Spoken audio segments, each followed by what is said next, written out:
Well, there was a lot of good news for the U.S. retail sector in the final quarter of 2014. Quarterly retail sales were up 4.1% year over year, with strong sales figures in October and November, offsetting a sluggish December. Q4's sales pattern was consistent with what we call the November effect.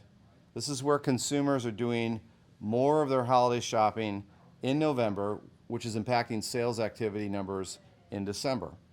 And while headline GDP slowed in Q4, consumer spending grew by 4.3%. That's its fastest pace since 2006. And on the real estate front, national retail leasing fundamentals continued to steadily improve for the landlords during the fourth quarter.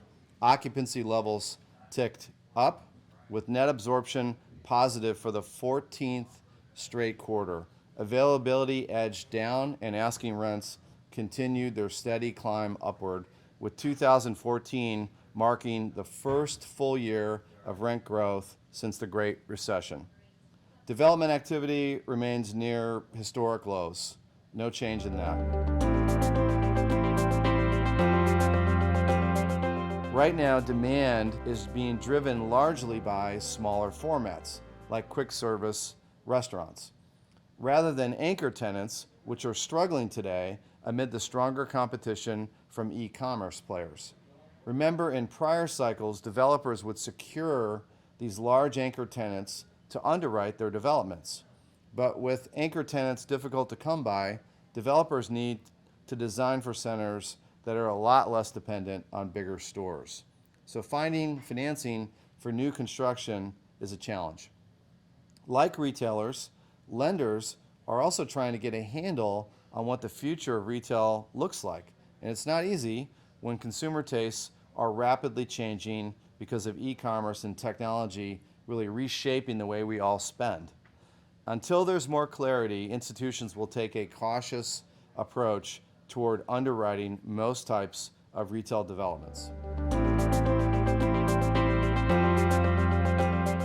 2015 is shaping up to be a good year for retail.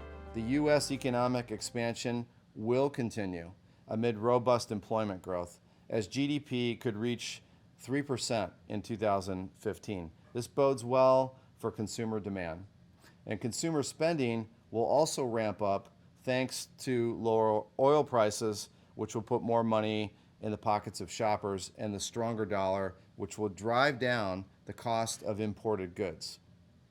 We also anticipate that shoppers will be more willing to use credit cards to finance their purchases. Right now, total U.S. credit card debt is still $135 billion off pre-recession peak.